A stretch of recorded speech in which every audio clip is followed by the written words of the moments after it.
special guest, Jeff Frick, along with me.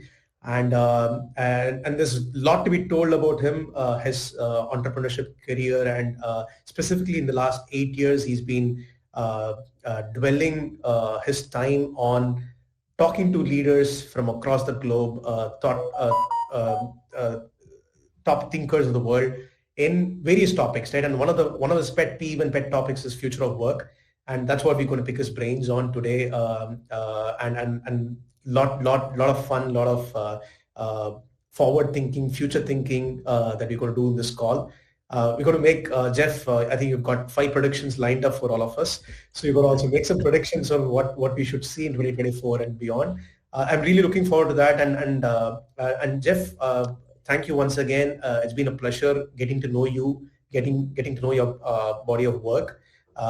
Humbled by what you've been able to do, and super grateful that we're able to host you on our podcast series. And yeah, it's like how do we say, coming of age moment for me to have you on the other side of the conversation. So thank you for being here, and I'd love you to open it up with a brief intro of yours, and specifically around future of work. What's gotten into this, and what's been your revelations there? Well, Shyam, thank you for that introduction. It's super nice. I'm very happy to be here. I've watched a number of the shows. I know a couple of the guests that you've had in the past, so thanks for having me.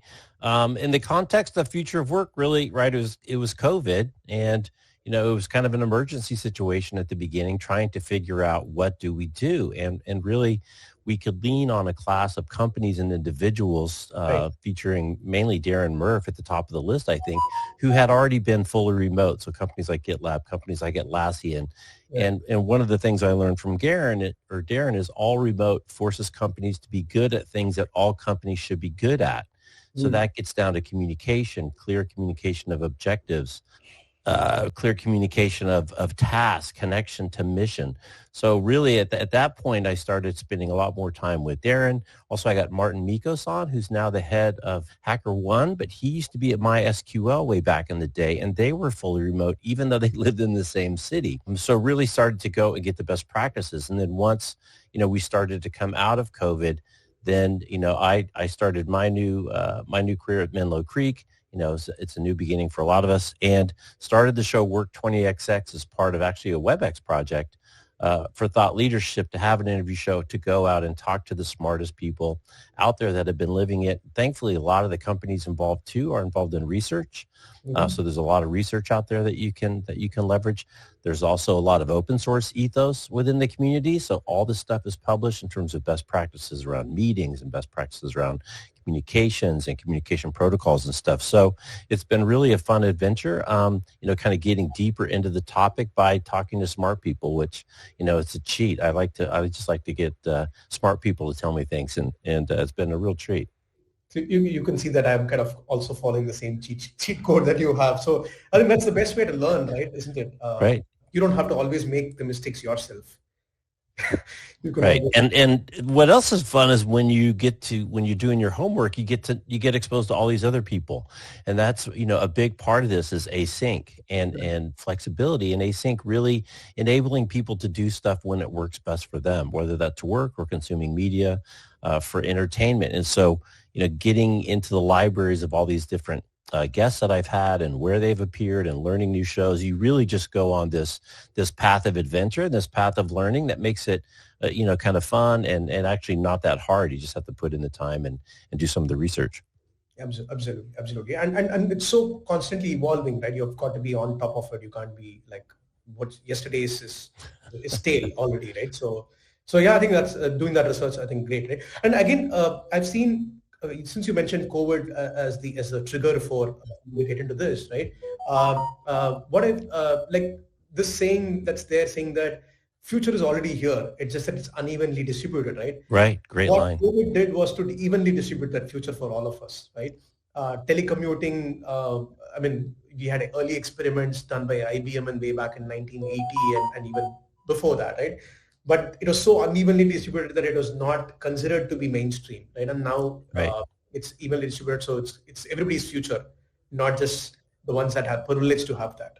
Well, it's interesting. I had Kate Lister on, and she talked about, telecommuting back in the day, and actually, there's old laws on the books from the early 2000s that the U.S. government is supposed to have their people work as much from home as possible for safety and continuity, and in case there's some kind of global emergency like a pandemic. So it is interesting that it's been around a long time. And then as the digital tools have been here for a long time as well. We use them in a lot of our lives. So why don't we use them more at work? And I think, as you said, COVID just kind of ripped the Band-Aid off in terms of the excuses as to why we couldn't do it, and the fact that people were able to do it on a really short notice with no pre-planning. Thankfully, we live in an age of digital tools and digital connectivity that made it a lot easier. But, a recurring theme over and over is digital really didn't change a lot. It just accelerated a lot of the things that were already in place. And digital work is one of them. I mean, when's the last time anyone did email between 9 a.m. and 5? I don't even know what the whole 9 to 5 conversation is. I haven't had a 9 to 5 job since I don't remember. So I think it's kind of, we've been working on the weekends. Nobody complained then. So I don't know what the big deal is. Yeah, and this one podcast, right? I'm at exactly 5 p.m. here, but you are at 5 a.m. on the other side. So we're getting exciting work done. Right, the time boundaries are just eroding away faster than we think. So now, so the other point that I want to kind of pick up, Jeff, is like this future of work was coined way back, right? So like with the many things, there have been cycles that we've spoken about future of work, and specifically when the world turned into this new millennium, right? There was a lot of talk about future of work and all that, right? So I want to, I mean, I know the answer. I'm sure you know the answer, but for a lot of the people who have tuned in or who see this later, why are we talking about future of work all over again now and with a renewed amount of energy, right? Why now? What's the trigger point for a lot of the companies to start talking about future of work and then future of workplace, future of work, future of living, right? People are trying to create a dance between all these things. Why now? What's so important about the time that we live in? Right. Well, it's funny. Why now? Just because the future spins, right? The globe spins in one direction. We're not going back to 2018 or 2017. The interesting catalysts are these constant, at least here, every August, the return to office mandates that come up. As Brian Elliott would say from Future Forum, I think we've up to version 5.0 of the return to office. So there's this struggle for people to try to go back to the way that things were. And so I think it's important that we see that it's not happening. But more importantly is the really senior leaders, most of them didn't work in this world. They didn't train in this world. They didn't grow up in this world. And so they actually do need a lot of training. And I think one of the things that COVID really exposed was bad management practices. Bad management practices, I don't know what you're doing. I don't know what you're working on. I haven't connected what you're working on to the larger mission of the company. I haven't spent enough time getting to know you as an individual so I know what makes you tick and what doesn't make you tick. And so that's why I think it's really interesting that you go to a company like Atlassian or GitLab that's distributed and has all the documented ways of work, documented communication protocols. I think all of those things are so basic that we can all do a better job. I mean, the classic one is communication protocols, right? I mean, how many different ways can we instant message, right? We can do it on the phone. We could do it in LinkedIn. We could do it in any number of 1,000 apps. Well, what are the protocols? When should you use instant messaging? When should you not? What's the expected return? What about weekends? What about scheduled send? I think there's so many little details in terms of behavior changes that can make this new way to work happen. Obviously, we talked about async a little bit. That's the huge unlock. Right. Flexibility is the huge unlock, not in place, but in how and time and when. And really, there is an opportunity to do things better. The office was built from an age when we actually did take paper and we did something to it from the inbox and we stuck it in the outbox. So, that predates all the electronic tools, that predates digital workplaces, that predates email and all these other tools. So it's interesting that it's taking so long to kind of give up some of those old ways to do it in a better way. And actually the way we've always been doing it. I mean, if you're in sales, there's a ton of jobs that have been, remote for a while. Get out of the office and get your butt down to the customers. That I used to get told. The metric for a sales team has always been how much time you spend outside the office, right? So it's right. It's always been that way. And again, I have this theory, right? The office, the reason why a lot of people are not able to get let go of the offices, and probably it tallies back to the point you made, is that not only the change management is obviously is one big hurdle that many leaders are not able to go through, but it also office in a way had a masking effect on a lot of inefficiencies and process gaps, documentation gaps, a lot of that, right? And when you take that away, you almost become naked in front of your team, right? And then you become, all of this gets exposed, right? You like, Right. and that's more scary to people, right? To live in the open, to live in a transparent way, right? I think that's another reason why you see a lot of resistance coming still from leaders after practicing it for 2 years, 2.5 years.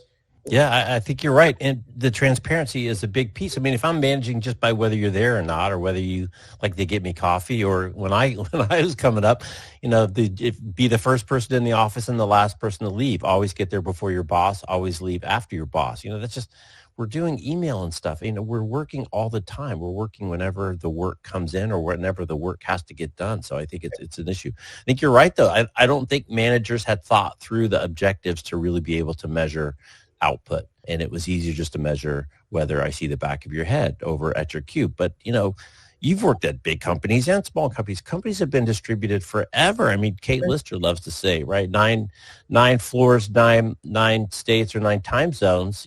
Big companies have been distributed forever. So even if you're in the same building, you might not be on the same floor. Or, if you go to any big campus, there might be a big campus with lots of buildings. It's funny. There's kind of this tweener that nobody talks about, which Google and some of the tech companies did, where the office almost became home. It almost became your corporate place to live, because they had dry cleaning, they have all the food, they got oil changes for your car. I was almost wondering before COVID was going to swing the other way, we're like back to corporate housing, because most of your needs were taken care of. So if you're a 20-something fresh out of college, never learned how to cook, you didn't have to learn, because everything was taken care of you, down at the mothership. No, I actually lived that life for 3 months. My first job, right? You kind of, it was like the Matrix, right? You would get shipped from the corporate housing to the office and back. And so we've spoken broadly about remote and flex, but I want to kind of take a little bit further, right? So, and again, I will ask you for 3, but then we'll keep the conversations around those few points, right? What are the 3 or a handful of macro trends that are already shaping the future of work, or have a huge potential to shape the future of work, right? And again, you can definitely mix in the workplace, because it's difficult to kind of wean away workplace from work for a lot of us, right? So you somehow interlink them. What would be those macro trends that you kind of see today? And you have the worldview of talking to all these leaders, and you're seeing companies transition from one state to another state, right? So what would be those top 3, the ABCs of the future of work in your mind be as of Jan 24? Right. So I saw a great talk by Pierre Nunterum, who used to be the CEO of Accenture years ago. Unfortunately, he passed away relatively early. And he was giving a great talk at his old business school. He said, the trend that trumps all other trends is demographics. Everything else falls from demographics, and demographic trends change slow over time, right? This is a slow moving train. And so what we've really seen is kind of, it's going to be a talent shortage, and an ongoing talent shortage, I think, in the best talent, just as populations are starting to not grow so fast, and there just aren't as many people. China, I think, has had their population go down twice the last 2 years in a row, which who would have ever thought? So I think that the competition for talent will continue to rage, and I think it's a little bit hidden now because of the layoffs that we're seeing that continue. But I think that was more of an overhiring based on free money in another time. So I think that the competition for talent is going to be huge, which then begs that, can you get the most out of the people you have in the building? Can you retain the people that you have in the building? And can you now expand your talent TAM beyond the pools of talent that maybe that you used to go after before? And I think that's a really key piece of the whole thing. Right. I think another thing that's going to eventually happen is going to be on the finance side. And you kind of see it now with some of the large banks and the people that both finance large office buildings as well as inhabit large office buildings. And on one hand, they're saying back to the office, a lot of them. At the same time, they're saying they're going to reduce their own real estate footprint by 40%. Mm-hmm. So where does that jive? And I think what's going to happen is as younger companies grow and take on incumbents, and they've always had kind of a remote first attitude, and they don't have that line item in their balance sheet for real estate or their income statement, ultimately, I think the finance world is going to say and challenge that spend on real estate, and it's going to have to be defended. So I think we're going to see more and more of that begin to happen. And then the last thing is the thing that we've lived in, and I know you've been in the industry a long time as well, which is the exponential curve of technology change. Yeah. And as disruptive as ChatGPT was, 14 months ago, I hate to even imagine what the computing horsepower delta has been even in the last year. Mm-hmm. And so the pace of change is going to continue to accelerate. We have to stay as lifelong learners. You have to be comfortable being uncomfortable and adopting new things, because they're just going to keep coming.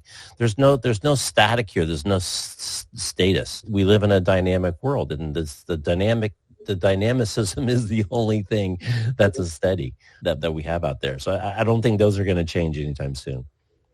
No, absolutely. So I think those are three very huge macro trends. I think demographics is something that, in fact, I had not thought much about it, right? And the moment you brought it up, it kind of makes sense, right? It's a trend that affects the other trends, right? So industrialization, everything has happened around, and again, India, for example, it's the opposite, right? You've got a much younger audience to appeal to, right? So the kind of work, the technology is all you've got to appeal to, where your workforce is coming from, where your consumers are coming from as well, right? So right. It's not on the supply of labor, but it's also who are your consumers of products and services that you create, right? Is it the older population? Is it the younger population?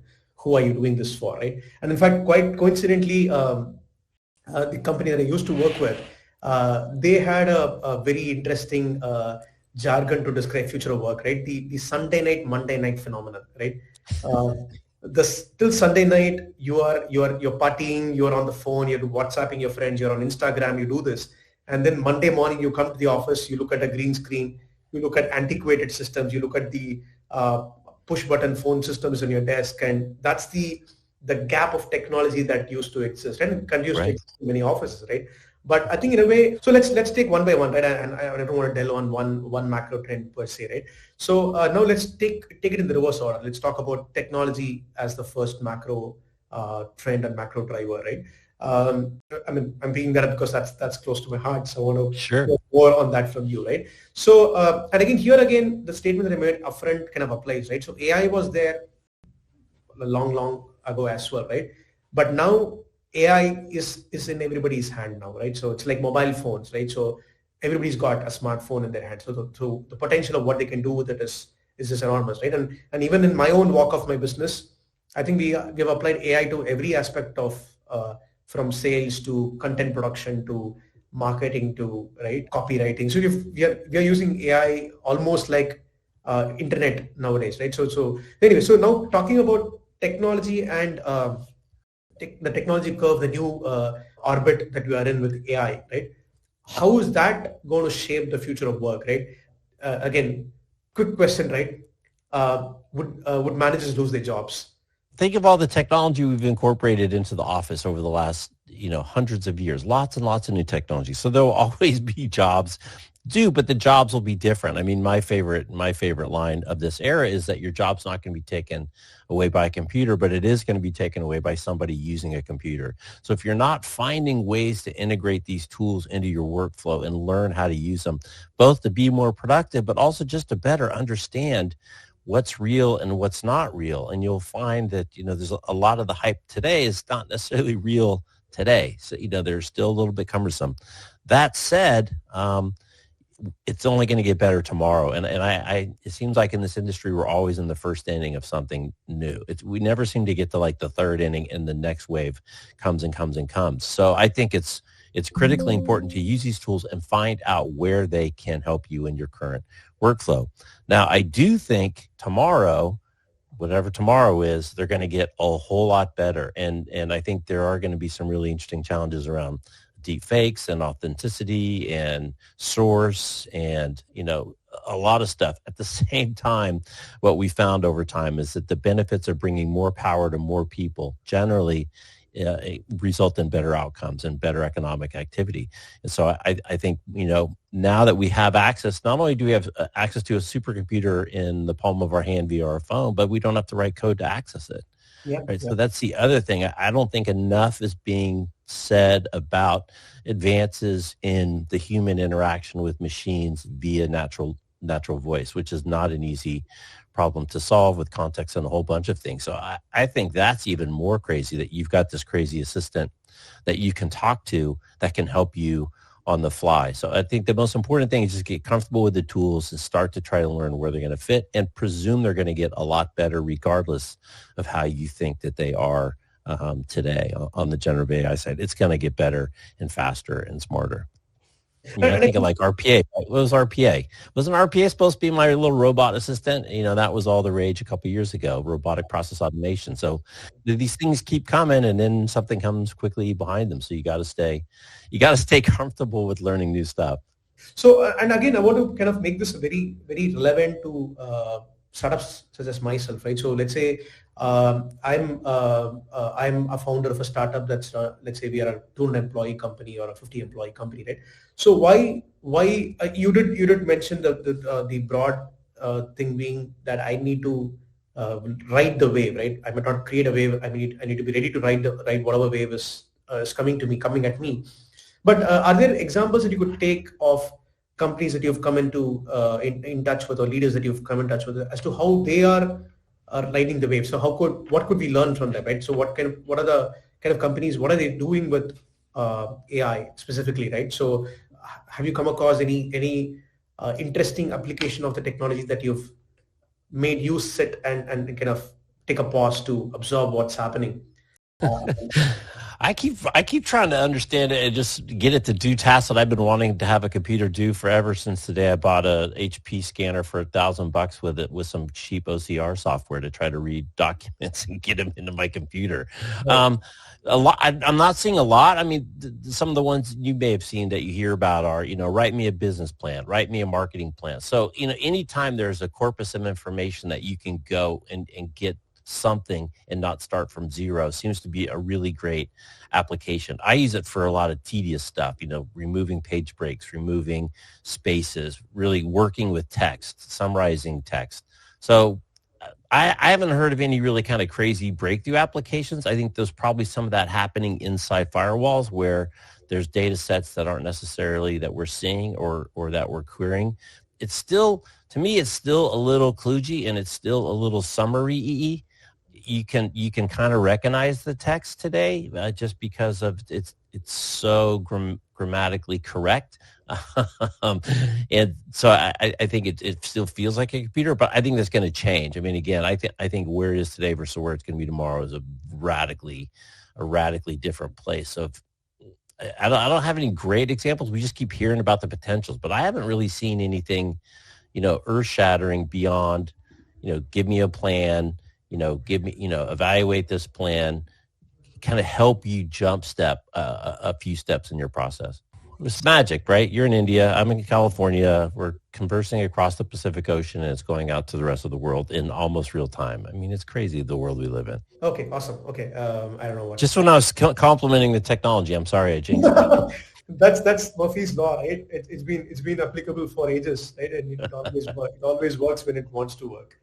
Okay, so let's move on to the second most interesting trend that we spoke about earlier, right?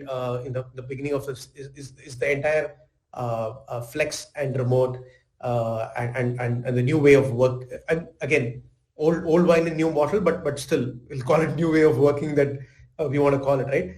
And that in your perspective. So today we are seeing obviously there's like the them versus us, right? It's still not as evenly distributed as it could have been after COVID, right? I mean, every company in the world had the opportunity to transition, right?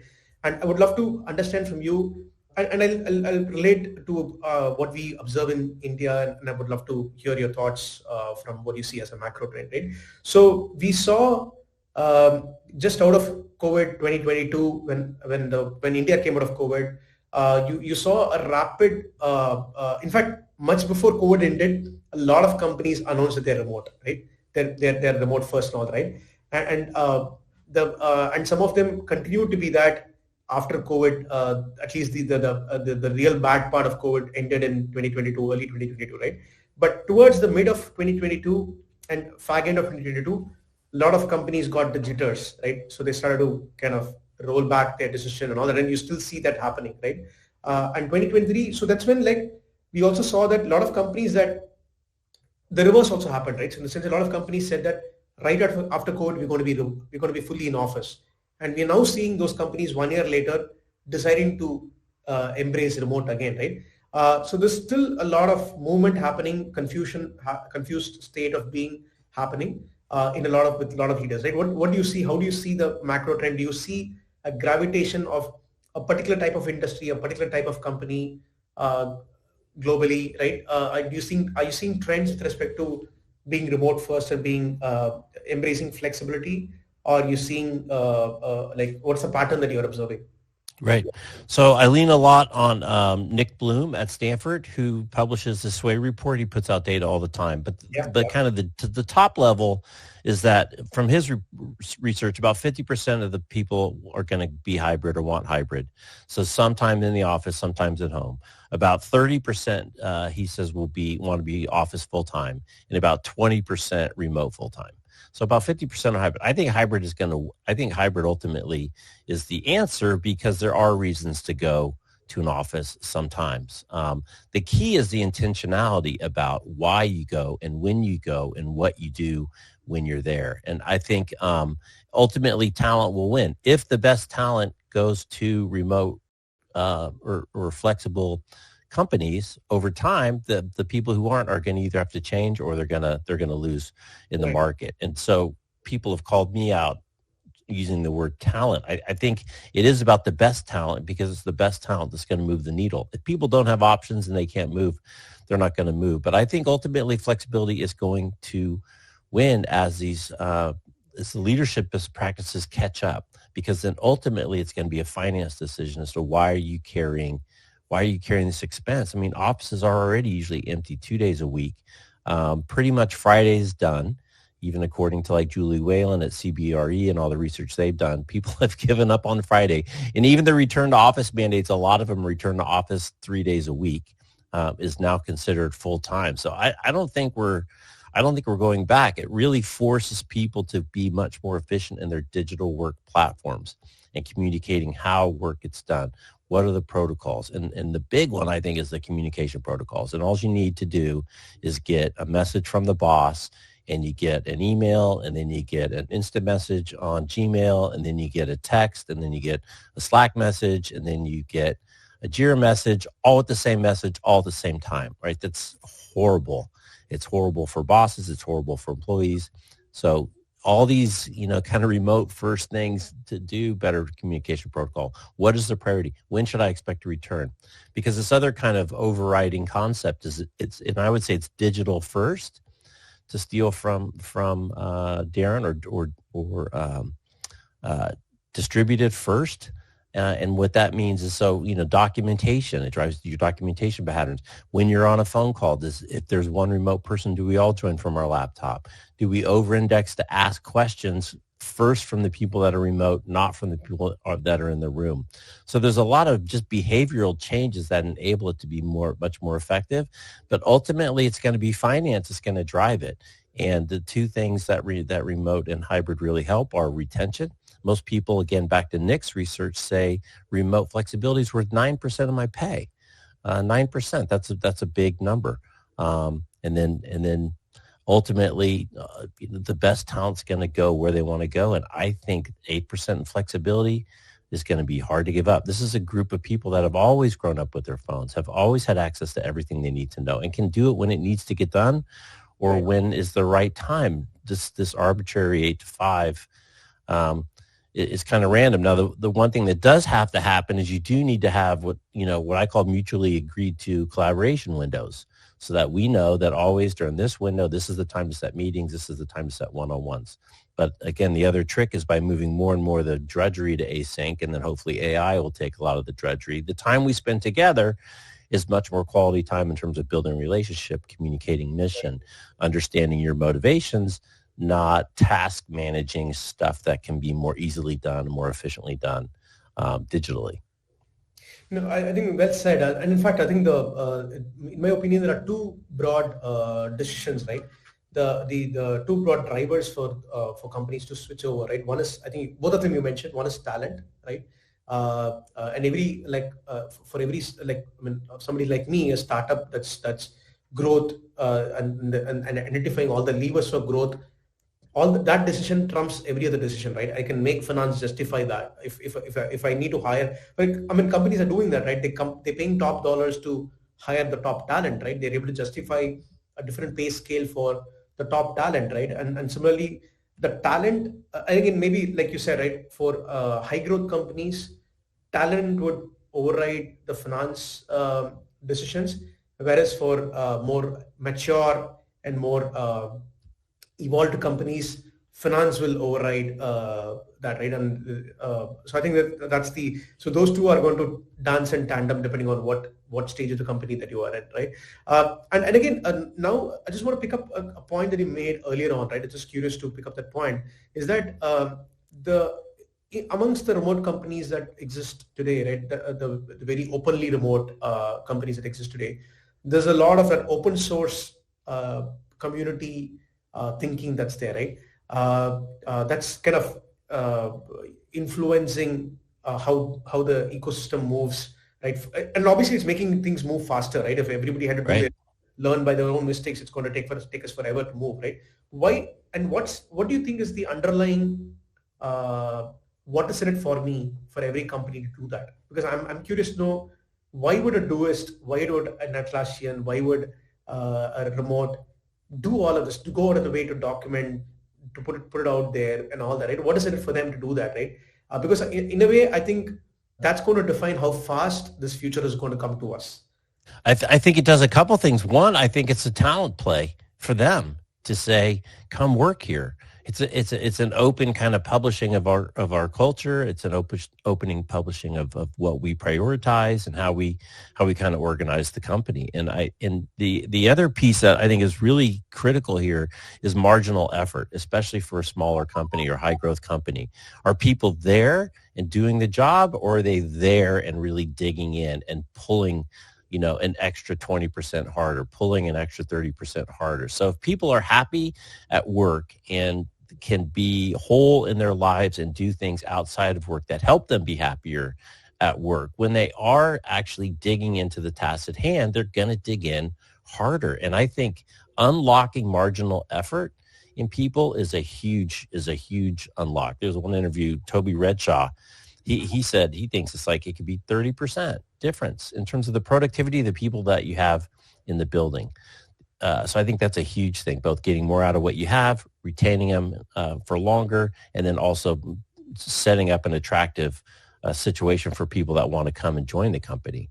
I think those are huge. I think what's great about the open source ethos that I love, and I think it's such a cool thing from the software world that can be leveraged more often, is almost more of a marketing play, which is, let me tell you everything I know about something, and then you pay me to apply my expertise to your particular problem. Mm-hmm. And so that's just kind of an open source go-to-market method that I think it's great, because you can drive your development so much faster, say like in Linux or, Red Hat, whatever, when you've got an active and engaged community contributing beyond what's inside the proverbial four walls of the building. So I think there's just a huge benefit to open source. I think that the transparency in open source, probably, I don't work for some of these companies, but I'm presuming the transparency is a cultural kind of priority, probably extends into other things beyond just their workplace policies, but in terms of the way they communicate and the way they have one-on-ones and those types of things.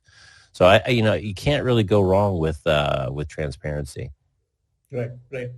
Well said, Jeff, on that point. That I think it's definitely a talent play as well, right? A lot of these companies are they're telling not just the entire world, but they're telling their future clients and future employees this is who they are, right? And it's kind of Right. an open book, so I think it's kind of attracting the right audience towards them, right?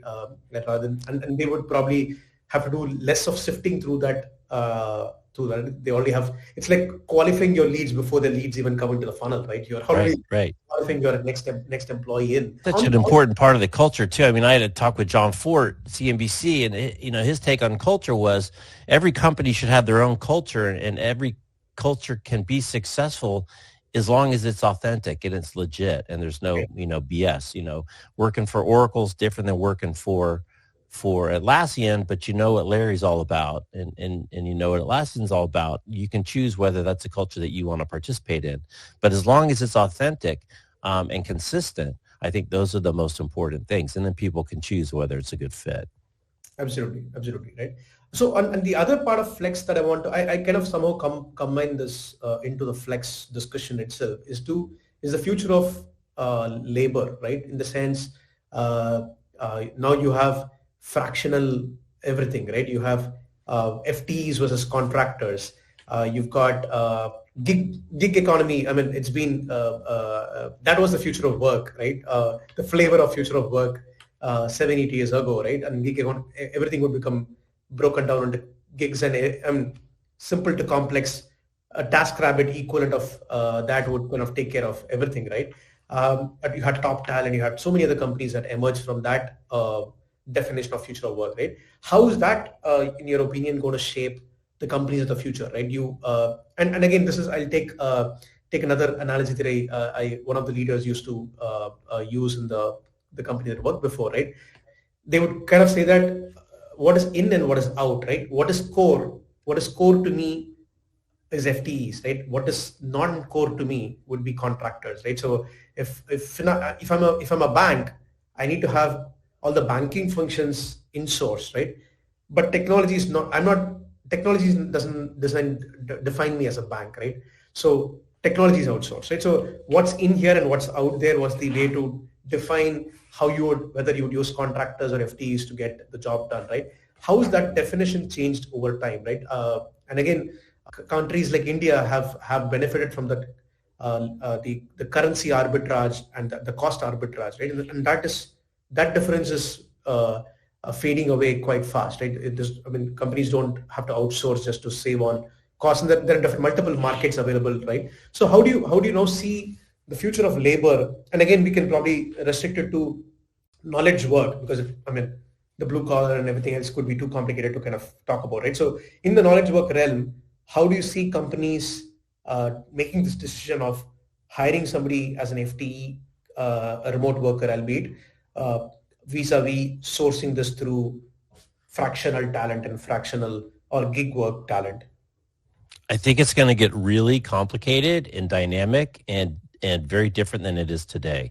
I mean, today there's a pretty hard line between a 1099 and a W-2, whether you're inside the house or you're outside the house. I think that's going to get much more blurry with the rise of the gig economy. There's also a rise. I just did an interview with Phil Simon on 9 tectonic trends that are shaping the future, and one of his was fractional. This kind of idea of fractional CMO or fractional CISO. I don't know how fractional works. I keep trying to figure out what's the difference between fractional and a consultant. Do you get an equity play? I think it's going to become much more dynamic and a lot more varied in the way that different people can contribute the talent to your organization. What's really interesting in the industry, because things are changing so fast, it's not necessarily a figure out the answer and then get really efficient on the production side and really broad on the distribution and sales side, because the whole thing might turn over tomorrow. You might not even, the whole market could just go away.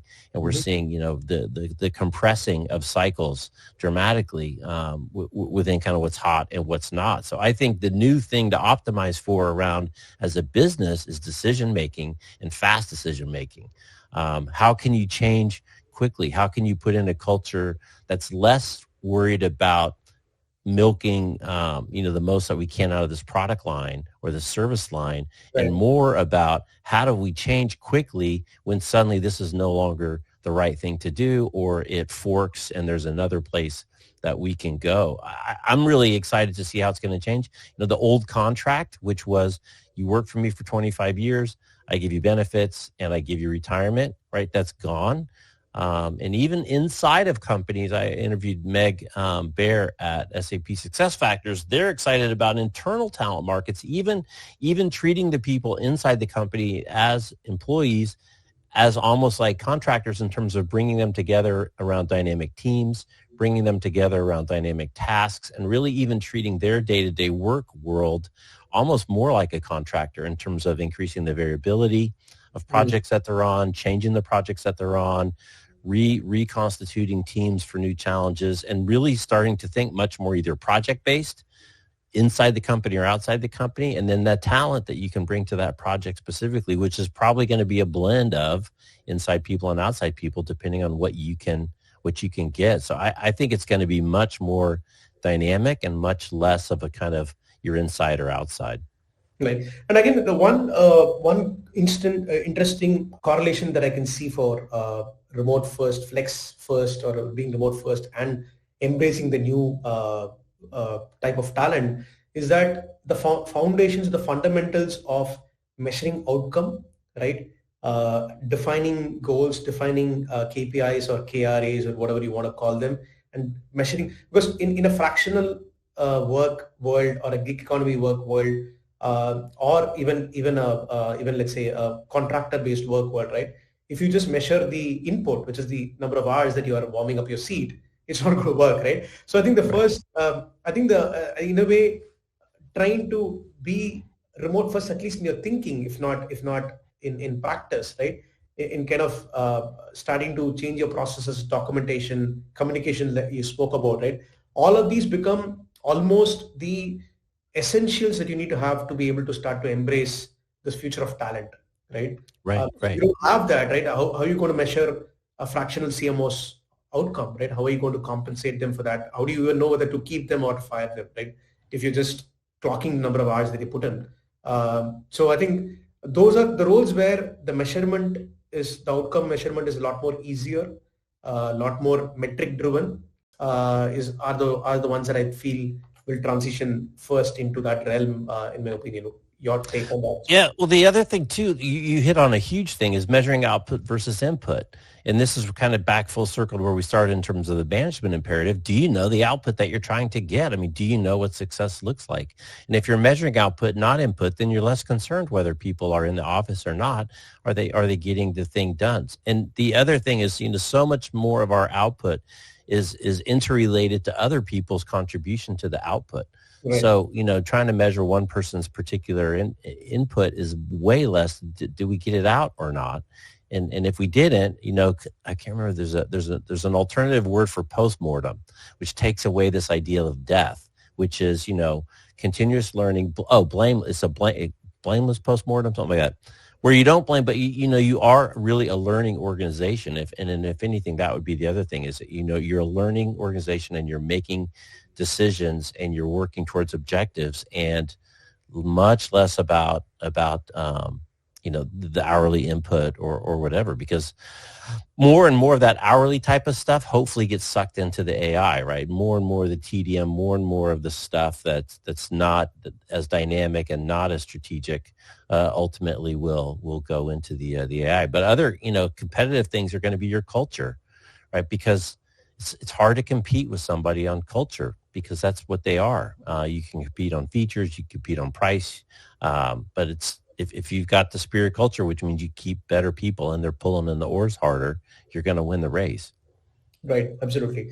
And again, that also brings up this irony that I kind of observe, is that and to Nick's, I follow Nick's data points as well, right? Quite insightful. And I try to correlate that to what's happening back in my country. And again, of all the people that we work with at GoFloaters, so we very quickly, we help a lot of remote first organizations with their on-demand offices. So their biggest USP for them is the access to talent. Biggest driver for them to be remote first is access to talent, right? Right. And that in a country, the second most, we are the already first populous country, I don't know, right? But in a country that's already bringing the talent, right? And there's a talent war, right? And that kind of leads me to the last segment of demographics and that you spoke about, the last macro trend of demographics, right? So in a country that's brimming with talent, a lot of probably we beat any other country with the amount of graduates that we produce year on year, right?